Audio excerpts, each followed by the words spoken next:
Mayroon akong kaibigan na si Marco. 3 taon na niyang hinahangaan ang babaeng katrabaho niya na si Diana. Ginawa niya ang lahat. Bumili ng kape tuwing umaga.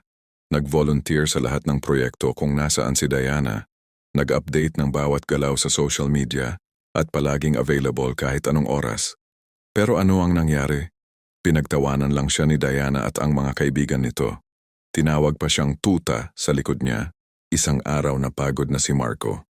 Hindi dahil nasaktan siya, hindi dahil nagalit siya, kundi dahil napagtanto niya na nawala na siya sa sarili niya. Kaya tumigil siya. Tumigil siyang mag-text ng walang dahilan. Tumigil siyang mag-assume ng mga gawain ni Diana. Tumigil siyang umikot ang mundo sa isang taong hindi naman siya pinapahalagahan. At alam mo ang nangyari? Pagkalipas ng 2 linggo, si Diana na mismo ang lumapit sa kanya. Nag-text ng, "Kumusta ka na?" Nagtanong kung bakit parang iba na siya. Nagsimulang mag-initiate ng mga pag-uusap. Pero alam mo ang ginawa ni Marco? Tumugon siya ng simple lang. Walang excitement. Walang desperasyon. Parang normal na tao lang na may sariling buhay.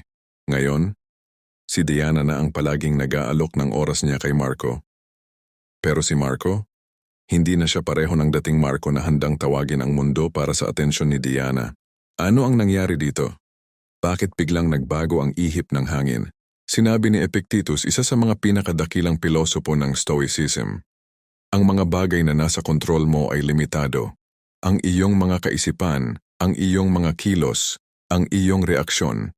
Ang lahat ng iba, kasama na ang pagtingin ng ibang tao sa iyo, ay wala sa iyong kontrol.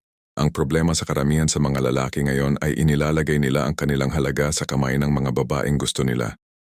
Kapag gumawa sila ng isang bagay, umaasa sila ng partikular na reaksyon. Kapag nag-text sila, umaasa sila ng agarang sagot. Kapag nag-effort sila, umaasa sila ng pagkilala. At kapag hindi nila nakuha ang inaasahan nila, nasasaktan sila, nawawala ng tiwala sa sarili. Nagiging desperado. Pero alam mo ang katotohanan? Ang desperasyon ay pumukaw ng takot, hindi ng pagnanasa. Ang labis na interes ay lumilikha ng pressure, hindi ng attraction. Ang pagiging available palagi ay nagpapakita ng kawalan ng halaga sa sariling oras, hindi ng dedication. Si Marcus Aurelius, emperador ng Roma at isa pang dakilang Stoic na pilosopo, ay sumulat sa kanyang personal na journal na ngayon ay kilala bilang Meditations. Ikaw ay may kapangyarihan sa iyong isipan, hindi sa mga pangyayari sa labas. Maintindihan mo ito at makikita mo ang iyong lakas. Ang lalaking may tunay na lakas ay hindi umaasa ng balidasyon mula sa iba. Hindi siya nabubuhay para sa mga ngiti, mga text, o mga atensyon mula sa babaeng gusto niya. Nabubuhay siya para sa sarili niya. May misyon siya, may layunin, may dignidad. At alam mo ang ironic na parte? Ang ganitong klaseng lalaki, ang lalaking hindi nagmamakaawa ng atensyon, ang lalaking may sariling mundo, ang lalaking hindi sumasayaw, ayon sa tugtog ng iba, ay ito ang klaseng lalaking hindi malilimutan ng kahit sinong babae. Kaya ngayon tatalakayin natin kung bakit ang bawat hakbang mo papalayo sa desperasyon ay isang hakbang papalapit sa tunay na respeto at attraction. Pag-usapan natin kung paano ang mga turo ng Stoicism, mga aral na sinulat 2,000 taon na ang nakalilipas, ay nakakatulong pa rin sa modernong lalaki na maunawaan ang tunay na kalikasan ng attraction. Hindi ito tungkol sa pagiging malamig. Hindi ito tungkol sa paglalaro ng mga laro. Ito ay tungkol sa pagbabalik ng iyong dignidad, sa pagkilala sa iyong tunay na halaga, at sa pag-unawa na ang taong hindi ka pinapahalagahan ngayon ay hindi karapat-dapat sa pinakamagandang bersyon mo. Bago natin simulan, nais kong magpasalamat sa mga loyal kong subscribers sa patuloy na pagsuporta sa aking channel. Kayo ang inspirasyon ko sa paggawa ng mga bagong content. Kung bago ka sa channel ko, comment mo na kung taga saan ka. Tingnan mo ang karamihan ng mga lalaki ngayon. Kapag may gusto silang babae, ano ang unang ginagawa nila? Nagpapakita sila ng interest sa pamamagitan ng mga paraan na sa tingin nila ay romantic o sweet. Pero sa katotohanan, mga kilos na nagpapakita ng kawalan ng respeto sa sarili. Nag-text sila ng paulit-ulit kahit walang sagot. Nag-like at nag-comment sa bawat post sa social media. Palaging available. Iniwan ang mga kaibigan, pinarcel ang mga plano, sinakripsyo ang trabaho. para lang sa pagkakataong makasama ang babaeng gusto nila. Bumibili ng mga regalo kahit walang okasyon, sumasagot sa tawag kahit 3:00 ng madaling araw, kahit pang-emergency lang ng ibang tao ang tingin sa kanila. At ang pinakamalala, ginagawa nila ang lahat ng ito ng walang reciprocation, walang katumbas, walang mutual na respeto. Umaasa lang sila na balang araw, makikita ng babae ang dedication nila at mamahalin din sila.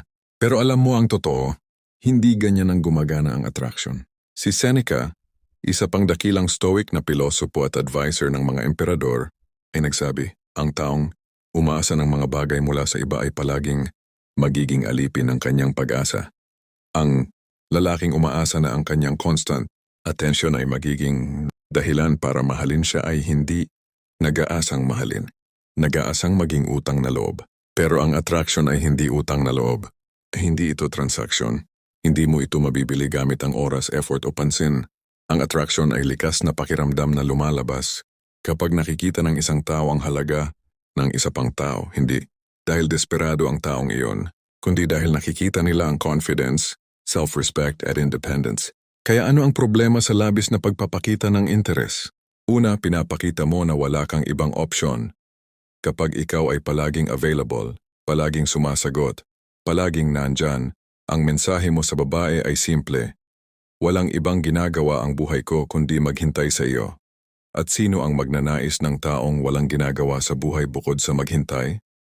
Sino ang magnanais ng taong walang ambisyon, walang layunin, walang mundo na hiwalay sa kanila? Isipin mo ito sa ibang konteksto.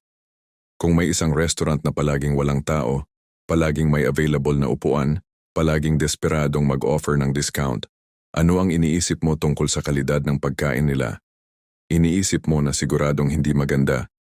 Dahil kung maganda talaga, may mga taong maghihintay. May mga taong mag-i-effort para makapasok. May halaga na ipinakikita ng demand. Pareho lang sa relationships. Ang lalaking palaging available ay ipinakikita na walang ibang demand sa buhay niya. Walang ibang tao. Walang ibang gawain. Walang ibang prioridad. At ang babaeng may self-respect ay hindi maghahanap ng lalaking ganito. Maghahanap siya ng lalaking may sariling buhay, may sariling misyon, may sariling mundo. At siya ay magiging parte lang ng mundong iyon, hindi ang buong mundo. Pangalawa, nawawala ang mystery at challenge. Sinabi ni Epictetus, ang mga bagay na madaling makuha ay madali ring taksilan. Kapag binigay mo ang lahat, ang iyong oras, atensyon, emosyon, nang walang hinihintay na katumbas, ano ang natitira pang i-discover tungkol sa iyo? Ano ang rason para manatiling interesado ang babae? Ang tao ay likas na nahihikayat sa mga bagay na may konting resistance, may konting challenge, may konting hindi pa alam. Ito ay hindi dahil gusto nilang masaktan o laruin ka. Ito ay dahil ang utak natin ay designed para maghanap ng patterns, mag-solve ng puzzles, at mag-pursue ng mga bagay na hindi immediately available. Tingnan mo ang mga bagay na pinahahalagahan ng tao, ang mga damit na limited edition, ang mga pagkain na kailangan mong pumila ng mahabang oras, ang mga lugar na mahirap puntahan, ang mga karanasang hindi basta-basta makikita o mararanasan. Bakit? Dahil ang scarcity ay lumilikha ng perceived value. Pero kapag ikaw ay palaging nandyan, palaging sumasagot, palaging ready, nasaan ang scarcity? Nasaan ang value? Wala. Naging common ka. Naging expected. Naging boring. Pangatlo, at ito ang pinaka-importante, nawawala ang iyong sarili. Si Marcus Aurelius ay nagsulat, ang iyong responsibilidad ay hindi kontrolin ang mga pangyayari, kundi kontrolin kung paano ka tumutugon sa mga pangyayari. Pero kapag ang buong buhay mo ay umiikot sa isang babae, nasaan ang kontrol mo sa sarili mong buhay? Tingnan mo ang sarili mo. Ilang oras mo ba ang ginugugol sa pag-iisip tungkol sa kanya? Ilang beses ka ba nag-check ng phone mo, umaasang may text o tawag mula sa kanya? Ilang mga plano mo ba ang kinansela dahil baka kailangan kanya? Ilang mga oportunidad mo ba ang sinakripsyo dahil mas importante sa iyo ang atensyon niya? At ano ang natanggap mo kapalit? Mga one-word replies? Mga scene na walang sagot? Mga oras na ginugugol niya sa ibang tao habang ikaw ay naghihintay? Mga araw na feeling mo ay special, pero sa kanya ay isa ka lang sa mga option? Ito ang masakit na katotohanan. Ang lalaking sumuko sa sarili para sa isang babae ay hindi nakakakuha ng respeto. Nakakakuha siya ng pity. At walang babae ang mahuhulog sa lalaking kinakaawaan niya. Sinabi ni Seneca, higit na malulungkot ang taong nawalan ng sarili kaysa sa taong nawalan ng yaman. Dahil ang yaman ay maaaring muling kitain, ang oras ay maaaring muling gamitin, pero ang dignidad, ang self-respect, ang pagkakakilanlan mo bilang isang lalaking may sariling direksyon sa buhay, kapag nawala yan, hindi na basta-basta maibabalik. Kaya ano ba talaga ang problema dito? Ang problema ay hindi ang babae. Ang problema ay hindi ang rejection. Ang problema ay ikaw ang pagkakaroon mo ng maling pag-unawa sa kung ano ang tunay na nakakaakit. Ang pag-iisip mo na ang desperasyon ay dedication, na ang pagsuko sa sarili ay pag-ibig, na ang pagiging tuta ay loyalty. Pero hindi. Ang mga ito ay kahinaan na nakabalot sa mga magagandang salita. At hanggat hindi mo ito makikita, mananatili kang nasa parehong cycle. Nagbibigay ng lahat, nakakatanggap ng kaunti, at nagtataka kung bakit hindi ka kailanman sapat. Alam mo ang pinakamasakit na parte ng lahat ng ito? Hindi ang pagtanggi ng babae. Hindi ang pagiging ignored. Ang pinakamasakit ay ang pagtingin mo sa salamin. Isang araw at hindi na pagkilala sa taong nakikita mo. Nasaan na ang lalaking may mga pangarap? Ang lalaking may mga kaibigan na nagtitiwala sa kanya? Ang lalaking may mga hobby, mga interes, mga ambisyon na lampas sa pagkuha ng atensyon ng isang babae? Nasaan na siya? Nawala siya. Unti-unti, araw-araw. Bawat text na hindi sinagot pero nagpatuloy ka pa ring mag-send. Bawat gabi na inantay mo ang tawag na hindi dumating. Bawat plano na binago mo dahil baka may biglang yaya siya. Bawat oras na sinabi mo sa sarili mo, konting tiis lang, konting effort lang. Makikita niya rin ang halaga ko. Pero hindi niya nakita. At alam mo kung bakit. Dahil wala nang halaga na nakikita. Ang halaga ay nawala noong ginawa mo siyang sentro ng mundo mo. Si Epictetus ay nagturo ng isang simpleng prinsipyo. May mga bagay na nasa kontrol mo at may mga bagay na hindi. Ang unang hakbang sa kalayaan ay tanggapin ang pagkakaiba. Pero ikaw, sinubukan mong kontrolin ang hindi mo makokontrol. Sinubukan mong pilitin ang isang taong mahalin ka. Sinubukan mong i-engineer ang attraction gamit ang constant presence, constant effort, constant availability. At ano ang nangyari? Hindi naging close ang distance ninyo. Lalo pang lumayo, isipin mo ang senaryo na ito. May kakilala kang taong palagi kang tinatawagan araw-araw, minsan 2 beses sa isang araw. Walang partikular na dahilan.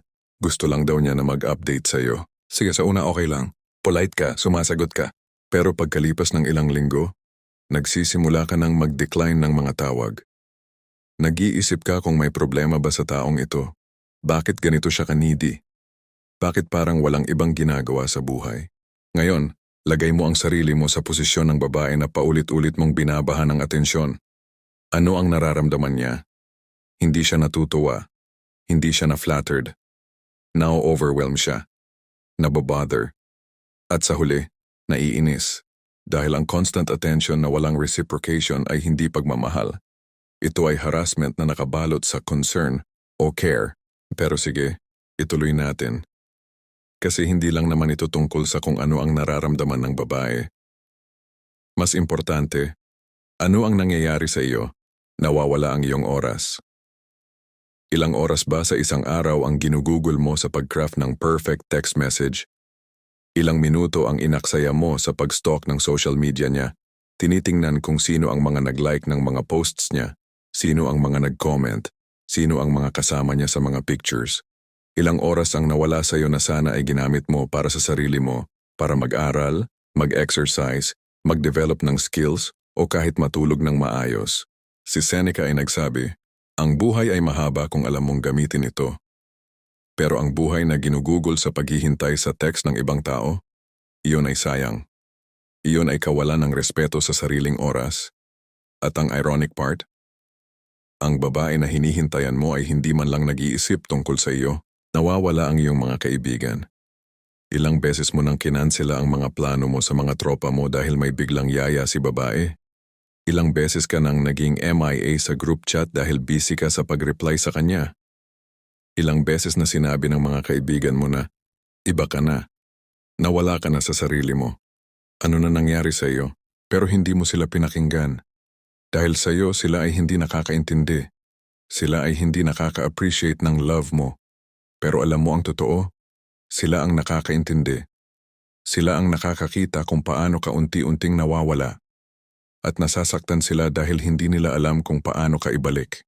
At balang araw kapag nawala na ang babae, dahil talagang mawawala siya, dahil hindi mo siya makukuha sa paraan na ginagawa mo, sino ang babalikan mo? Ang mga kaibigang napabayaan mo? Ang mga taong nandyan bago pa dumating ang babae sa buhay mo? Umaasa ka pa ba na nandyan pa rin sila? Minsan oo, dahil ang tunay na kaibigan ay nananatili. Pero minsan hindi na. Dahil kahit ang pinakamabuting tao ay may hangganan ng pasensya, nawawala ang iyong ambisyon. May pangarap ka ba bago mo siya makilala? May gustong maabot? May misyon sa buhay? Nasaan na yun ngayon? Naging pangalawa? Naging pangatlo? O baka totally nawala na? Sinabi ni Marcus Aurelius, ang iyong mga gawain ay tumutukoy sa kung sino ka. Kung kaya gumawa ka ng may layunin. Pero ano ang layunin mo ngayon? Makuha ang atensyon ng isang taong hindi ka man lang pinapansin? Iyon ba ang tunay mong layunin sa buhay? Tingnan mo ang mga lalaking tunay na successful. Successful sa career, sa health, sa relationships. Ano ang common denominator nila? Hindi sila nag-sacrifice ng sarili para sa ibang tao. Nag-invest sila sa sarili.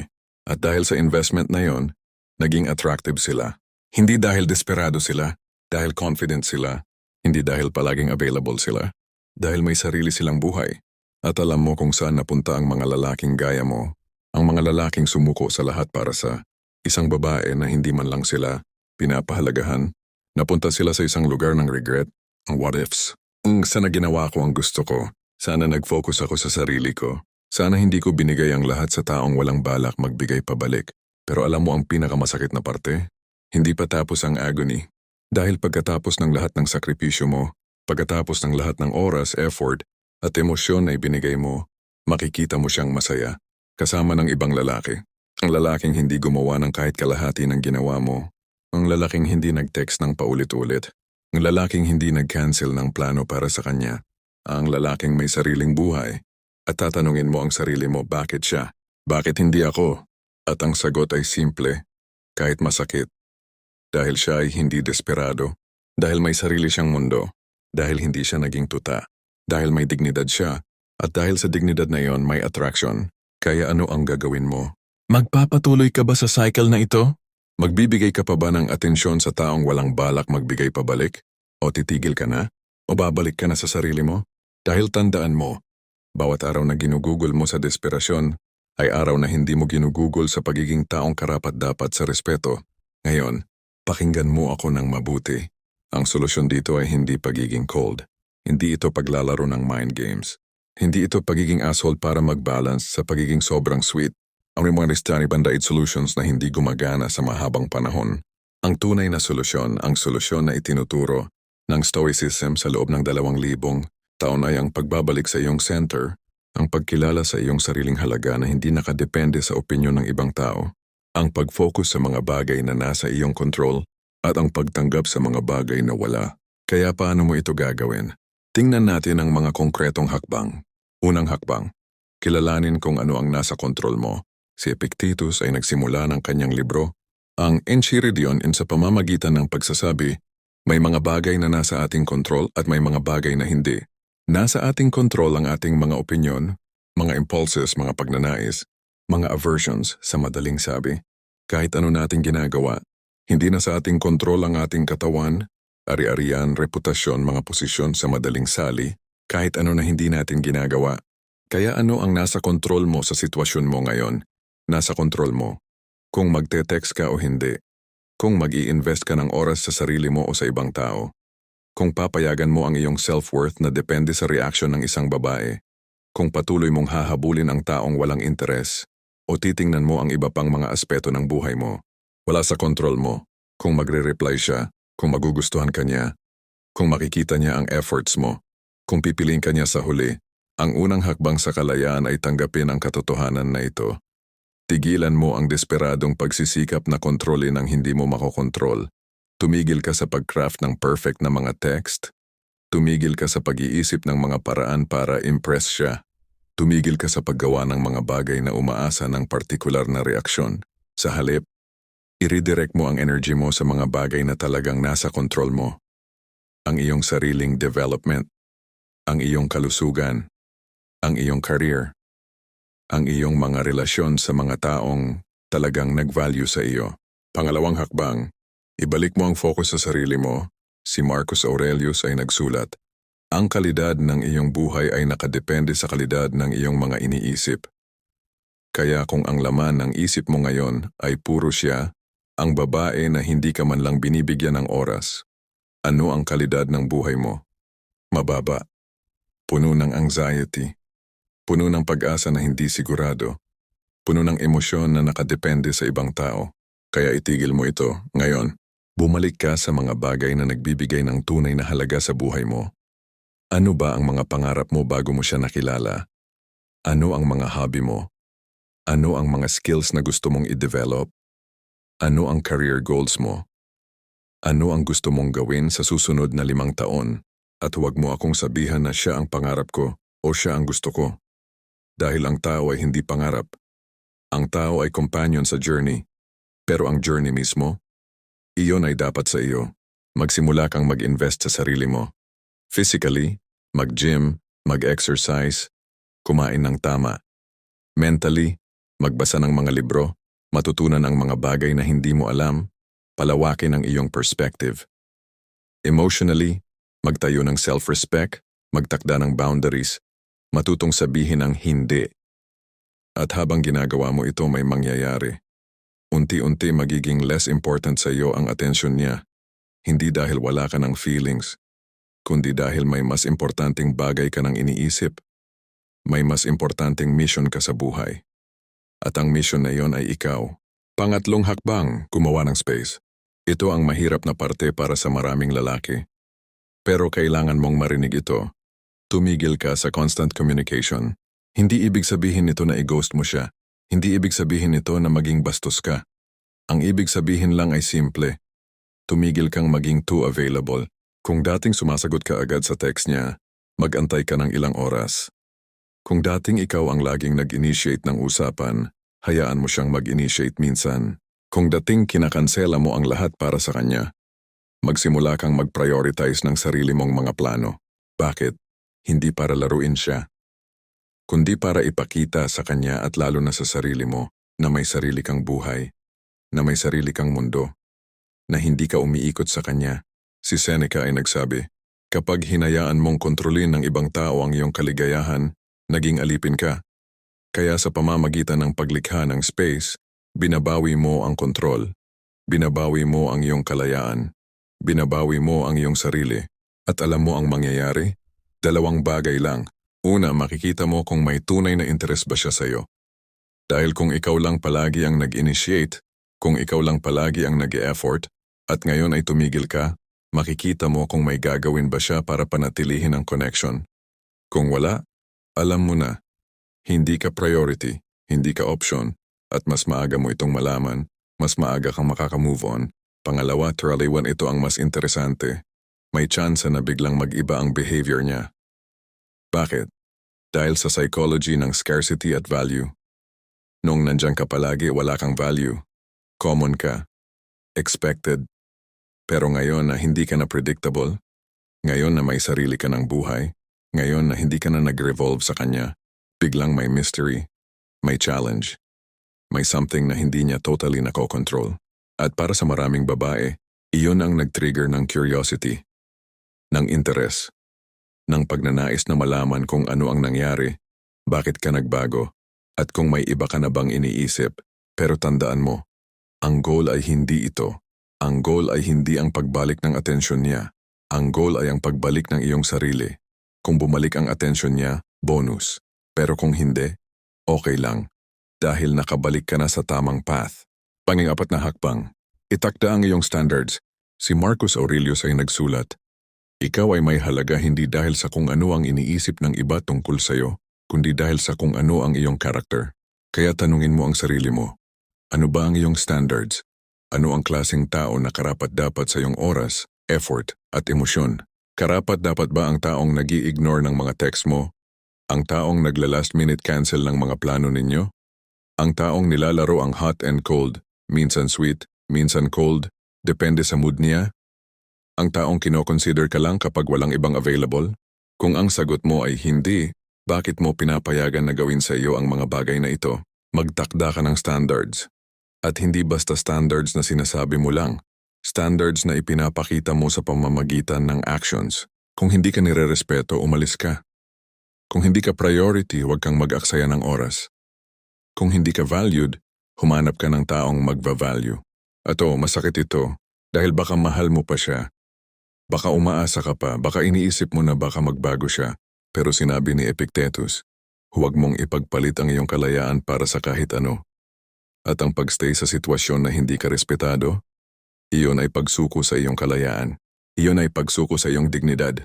Panglimang hakbang, magpakadalubhasa sa Stoic indifference. Ang isa sa mga core teachings ng Stoicism ay ang konsepto ng apatia, ang kalayaan mula sa mga destructive emotions. Hindi ibig sabihin nito na maging manhid. Ibig sabihin nito ay maging mahinahon sa harap ng mga bagay na wala sa kontrol mo. Kaya paano mo ito i-apply? Kapag nag-text ka at hindi siya nag-reply, huwag kang mag-panic. Huwag kang mag-overthink. Huwag kang mag-send ng sunod-sunod na messages. Sa halip, tanggapin mo na wala sa kontrol mo ang reply niya. Ang nasa kontrol mo lang ay kung magte-text ka ulit o hindi sa future. Kapag nakita mo siyang masaya sa iba, huwag kang mabaliw sa jealousy.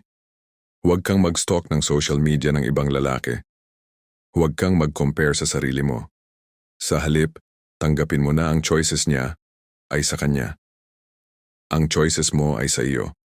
At ang best choice mo ay ang mag-focus sa sarili mo. Kapag nag-isip ka kung bakit hindi kanya gusto, huwag kang mag-dwell sa mga what-ifs at sana.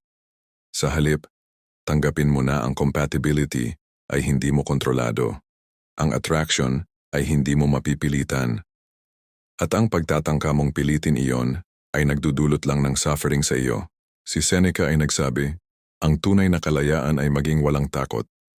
Takot sa rejection, takot sa pagiging mag-isa, takot na hindi ka sapat. Pero kapag nag-focus ka sa sarili mo, kapag nag-invest ka sa iyong development, kapag nag-build ka ng buhay na may purpose, mawawala ang takot. Dahil alam mo na okay ka, kahit walang siya. Pang-anim na hakbang, mag-practice ng gratitude para sa kung ano ang meron ka. Ang problema sa karamihan ng lalaki na obsessed sa isang babae ay ang tunnel vision. Hindi nila nakikita ang ibang magagandang bagay sa buhay nila. Ang mga kaibigan na nag-aalaga sa kanila. Ang pamilya na sumusuporta. Ang trabaho na nagbibigay ng oportunidad. Ang kalusugan. Ang kakayahan. Si Marcus Aurelius kahit emperador siya ay nag-practice ng gratitude araw-araw. Sumulat siya ng mga bagay na pinasasalamatan niya. Mga tao na nag-inspire sa kanya. Mga karanasan na nag-shape sa kanya. Kaya gawin mo rin ito. Bawat umaga, mag-isip ng 3 bagay na pinagpapasalamat mo. Bawat gabi, mag-reflect sa mga magagandang nangyari sa araw mo. At unti-unti, makikita mo na marami ka ng blessings na hindi mo napapansin dahil puro ka sa isang bagay na wala ka naman. Pang-7 hakbang, unawain na ang tunay na attraction ay bunga ng self-mastery. Ito ang ultimate truth na dapat mong maintindihan. Ang babae ay hindi nahuhulog sa lalaking nagmamakaawa. Nahuhulog sila sa lalaking may sariling buhay. Tingnan mo ang mga lalaking tunay na attractive. Hindi dahil sa hitsura, hindi dahil sa yaman, kundi dahil sa presence nila. May confidence sila, may direction, may self-respect, may standards, may boundaries. At bakit? Dahil nag-invest sila sa sarili nila. Nag-focus sila sa kanilang growth. Hindi sila naging dependent sa validation ng ibang tao. Si Epictetus ay nagsabi, walang taong malaya kung hindi master ng sarili niya. At ang lalaking master ng sarili niya ay hindi nahahatak ng emosyon, hindi na-overthink, hindi desperado. Kaya ang tanong, gusto mo bang maging attractive? Huwag mong pag-isipan kung paano maging attractive sa mata niya. Pag-isipan mo kung paano ka magiging mas mabuting bersyon ng sarili mo. Dahil kapag naging best version ka, ang attraction ay natural na susunod. Hindi mo kailangan ng tricks, hindi mo kailangan ng tactics, hindi mo kailangan ng 3-day rule o text pag ganito or huwag pag ganyan. Ang kailangan mo lang ay ang commitment na bumalik sa sarili mo, na mag-invest sa iyong growth, na mag-focus sa iyong mission, na maging lalaking may dignidad at self-respect. At kapag ginawa mo ito, makikita mo na ang mga babaeng dati ay nag-i-ignore sa iyo ay biglang magiging curious. Ang mga taong dati ay nagla-last priority sa iyo ay biglang magiging interested. Ang mga dating wala lang ay biglang magiging sana all. Pero alam mo ang best part? Sa punto na yon, hindi mo na sila priority dahil may mas importanteng bagay ka nang ginagawa sa buhay mo. At ang taong karapat-dapat sa atensyon mo ay ang taong makikita ang halaga mo kahit hindi ka nagmamakaawa. Kaya ano na ang gagawin mo ngayon? Magpapatuloy ka ba sa pagiging desperado? Sa pag-text ng paulit-ulit kahit walang sagot? Sa pag-cancel ng mga plano mo para sa taong hindi ka naman priority? Sa pagsuko ng iyong dignidad para sa pag-asa na baka balang araw ay makita ka niya? O babalik ka na sa sarili mo? Alam ko na mahirap ito. Alam ko na masakit. Alam ko na may parte ng iyo na nagsasabing, pero mahal ko siya. Hindi ko kayang bitawan. Pero tandaan mo ang sinabi ni Seneca, mas mahirap ang pagdurusa na dulot ng pag-asa kaysa sa pagdurusa na dulot ng katotohanan. Ang katotohanan ay simple. Kung mayroon siyang interes sa iyo, makikita mo iyon. Hindi mo kailangan maging detective. Hindi mo kailangan mag-analyze ng bawat text, bawat emoji, bawat interaction. Kung may interest siya, ipapakita niya. Malinaw. Consistent. Walang mixed signals. Pero kung ang sitwasyon mo ngayon ay puno ng confusion, puno ng baka, puno ng sana, alam mo na ang sagot. At ang tanging nakakahadlang sa iyo na tanggapin ang sagot na iyon ay ang takot mo. Takot na mag-isa. Takot na hindi ka sapat. Takot na hindi ka makakahanap ng iba. Pero sinabi ni Marcus Aurelius, ang takot ay gawa lamang ng iyong isipan. Ang katotohanan ay palaging mas simple kaysa sa takot mo. At ang katotohanan ay ito. Ikaw ay sapat. Kahit ngayon, kahit walang siya, ikaw ay may halaga na hindi nakadepende sa opinyon ng isang tao. May mga bagay ka na unique. May mga talento. May mga posibilidad. May future na hindi kailangang umikot sa taong hindi ka pinapahalagahan. Kaya simulan mo ngayon. Hindi bukas. Hindi pagkatapos ng one last try. Ngayon, itigil mo ang paulit-ulit na pag-text. Itigil mo ang pag-stalk sa social media. Itigil mo ang pag-craft ng mga scenarios sa isip mo kung saan magiging kayo sa huli. Ang mga ito ay pawang sayang lang ng oras. Sayang ng energy. Sayang ng emotional capacity. Sa halip, mag-invest ka sa mga bagay na may tunay na balik sa buhay mo. Mag-gym ka. Magbasa ka. Matutunan mo ang bagong skill. Pag-usapan mo ang mga kaibigan mo. I-prioritize mo ang pamilya mo. Mag-focus ka sa career mo. Gumawa ka ng goals na lampas sa makuha ang attention niya. At habang ginagawa mo ito, mararamdaman mo ang transformation. Unti-unti. Araw-araw. Hindi mo man mapapansin agad, pero isang araw, titingnan mo ang sarili mo sa salamin at makikita mo ang lalaking nawala. Ang lalaking may dignidad. Ang lalaking may direksyon. Ang lalaking hindi umiiyak para sa atensyon ng ibang tao. At sa punto na iyon, kung bumalik man siya, kung biglang mag-text siya, kung biglang mag-show ng interest, ikaw na ang may power na pumili. Pipiliin mo ba ang taong nag-ignore sa iyo noong wala ka pa sa best version mo? O hahanap ka ng taong magva-value sa iyo kahit hindi ka perpekto? Ang sagot ay nasa iyo. Pero alam mo na kung ano ang tamang sagot. Dahil ang Stoicism ay nagturo sa atin na ang kalayaan ay nasa loob, hindi sa labas. Hindi sa approval ng ibang tao, kundi sa acceptance ng sarili. Sa pagrespeto sa sarili. Sa pagkilala na ikaw ay sapat, kahit walang ibang nagsasabi nito, kaya magsimula ka na. Bumalik ka sa sarili mo. At hayaan mo ang mundo. Kasama na ang mga babaeng hindi ka nakita, na makita kung gaano ka ka-powerful kapag bumalik ka sa iyong sariling mundo. Dahil ang lalaking may sariling mundo ay hindi naghahabol. Siya ang hinahabol. Maraming salamat sa panonood.